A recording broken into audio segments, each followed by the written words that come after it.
Want to download and install Instagram on your mobile phone but you're not sure how? I'm Kate, and in this video I will show you how. Now let's get started. To download and install Instagram on your mobile app, what you have to do is open your Play Store app if you're using an Android phone and type in Instagram on the search bar. So you type in Instagram.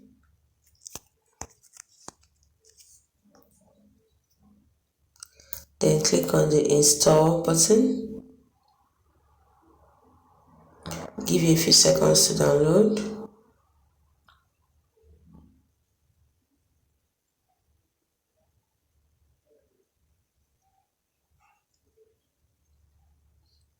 And once it's finished downloading, you're going to install it.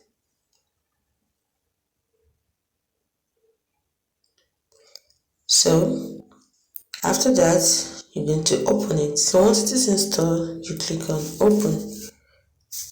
It will open up the app. And once that happens, you start using your Instagram app. So that's all it takes to download and install Instagram on your mobile app.